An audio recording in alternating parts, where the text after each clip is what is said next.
out of a suitcase. Now this was the first term जो कि मेरे mind में आई जब मैं हॉस्टल से पहली मर्तबा अपने घर वापस आई. अपने घर आके वो घर वाली फीलिंग ही नहीं आ रही थी. बस यही था कि यार बस थोड़े दिन इधर स्टे करना है एंड फिर हॉस्टल चले जाना है, बिकॉज सारी चीज़ें तो मेरी उधर हैं. तो एक ये वाली फीलिंग कि आपका घर आपका अपना घर नहीं रहता, एंड जब आप हॉस्टल जाते हो आपको घर की याद आती है, घर जाते हो हॉस्टल की लाइफ याद आती है. दिस इज़ द थिंग जो कि all hostelites can relate to, and I think it isn't a bad feeling.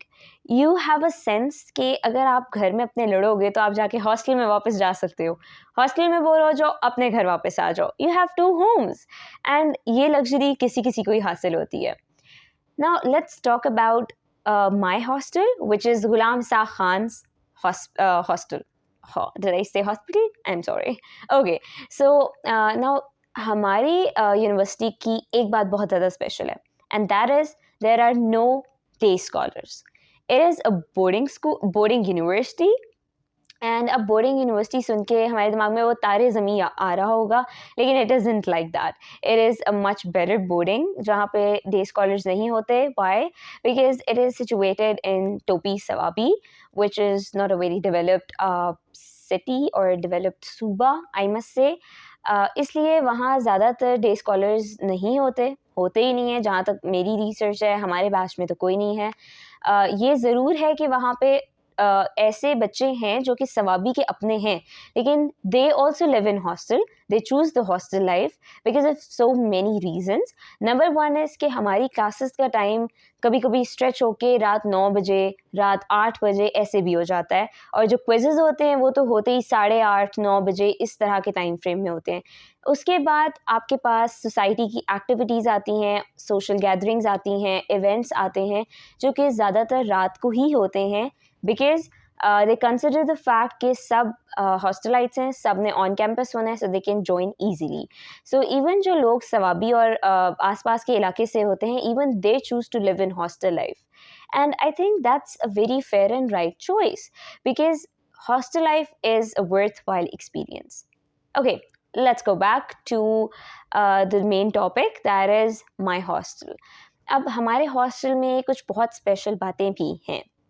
Number one तो ये हो गई कि सारे आप जैसे हैं, सारे हॉस्टलाइट्स हैं. किसी के पास ये एज नहीं होगा कि यार वो अपने घर जाता है ना और उसको घर का कंफर्ट है इसलिए वो ज़्यादा बेहतर तरह अडेप्ट कर रहा है अपनी यूनिवर्सिटी लाइफ को. किसी के पास ये एज नहीं है. You all are in the same boat. Number two is the facilities they provide. Hostelite से मेरी बात हुई है जो डिफरेंट हॉस्टल्स में रहते हैं, और डिफरेंट हॉस्टल के रिव्यूज़ वगैरह जो मैंने पढ़े थे उनमें आई थिंक GIK बहुत ज़्यादा बेहतर फैसिलिटीज़ प्रोवाइड करता है, और hostel life is comparatively easy in GIK than other institutes. If I start listing down the facilities that GIK provides hostel के मामले में, तो I think number one would be medical centre.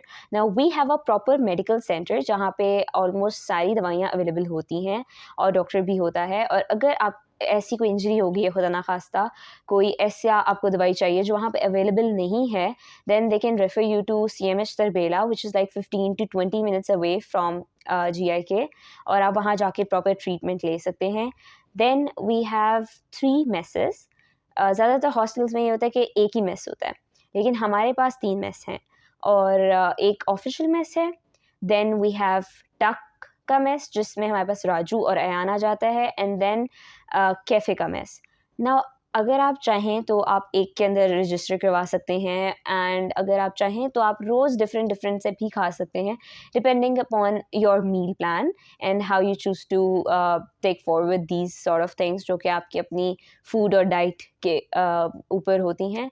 And then there comes this point that we have oven, we have washing machine, and we can wash our own clothes as well the laundry that we have. अगर हम चाहें तो हम laundry को अपने कपड़े दे सकते हैं, अगर हम चाहें तो हम खुद भी वॉश कर सकते हैं. We have oven, we have fridge, and हमें इस चीज़ का नहीं होता कि अगर हमने कोई चीज़ फ्रिज में रखवानी है तो हमें टक एरिया जाना पड़े, वहाँ पे अपनी चीज़ें हम रखवाएं. हमारे पास अपना फ्रिज है, हर हॉस्टल में अपना फ्रिज है. But that is only for girls hostel. Unfortunately, I think that girls are more facilitated in GIK than guys, because guys do not have washing machine, they do not have oven, they do not have a fridge. And then other comes the point that we have hostels, which are houses, C types and B types. If you're from GIK, you know, or if you're coming to GIK, then you will know. अब ये हुआ scene कि लड़कियों का एक hostel था, और उसमें ये हुआ कि लड़कियां ज़्यादा आना शुरू हो गई. ऑब्वियसली स्टार्टिंग में लड़कियां थोड़ी थी, but as the number increase, so capacity कम थी. तो उन्होंने एक मेडिकल सेंटर को, विच इज़ लाइक वहाँ वार्ड्स होते थे पहले, उसको they turned into a hostel, and that is for freshies. But still it is a very good hostel, और वो लगता नहीं है कि वो मेडिकल सेंटर था पहले. उसके बाद जब और ज़्यादा इंक्रीज़ होना शुरू हो गई population of girls in GIK, तो दे टर्न्ड द फैकल्टी के houses into hostels, and it is so well facilitated because we have kitchens there as well, and we have a kitchen, we have a big lounge, and we have a terrace and everything जो कि घर में होता है. It's like a proper घर, furnished घर, जहाँ sofas भी होते हैं. तो C टाइप्स और B टाइप्स का ये फ़ायदा होता है कि आप you can cook and you have a very beautiful scenery and you have a full house. तो आपको एक हॉस्टल की फीलिंग नहीं आती, आपको एक होता है कि आप अपने घर में रह रहे हो with your friends. And then there's this point that in common room we have ACs, and I think that is very good because मैंने hostels में सुना है कि कुछ hostels में AC provide नहीं किया जाता, और वो आप अपने रूम में खुद लगवाना पड़ता है. GIK में भी रूम्स में AC नहीं है, रूम्स में AC नहीं है, लेकिन अगर आप चाहते हैं तो आप अपना AC लगवा सकते हैं अपने रूम में. लेकिन कॉमन रूम में ACs अवेलेबल हैं, so you can just put your mattress there and sleep over there, you can study over there. Because हमारे हॉस्टल में ये होता है कि सारे कॉमन रूम में उन्होंने अपने गद्दे बिछाए हुए हैं, बिकॉज आपको गद्दा मिलता है जब आप जाते हैं अपने हॉस्टल में, तो आप वो गद्दा उठा के कॉमन रूम लेके जा सकते हैं, and you can make a living there. So this is a good point. Now coming back to the initial things जो कि हमें यूनिवर्सिटी प्रोवाइड करती है जब हम फर्स्ट टाइम जाते हैं. अ room, a bed with a mattress and a pillow. We have a study table and a study chair, and we have a cupboard. ये बेसिक चीज़ें होती हैं जो आपको प्रोवाइड की जाती हैं GI के हॉस्टल्स में. बाकी अगर आपने जो भी चीज़ लेके जाना चाहते हैं आप लेके जा सकते हैं, and so it's up to you. I guess ये तो वही चीज़ें होती हैं जो बाकी सारे हॉस्टल्स भी प्रोवाइड करते हैं. एंड GIK में ये होता है कि कॉमन वॉशरूम्स नहीं होते, अटैच्ड बाथ्स होते हैं हर हॉस्टल में.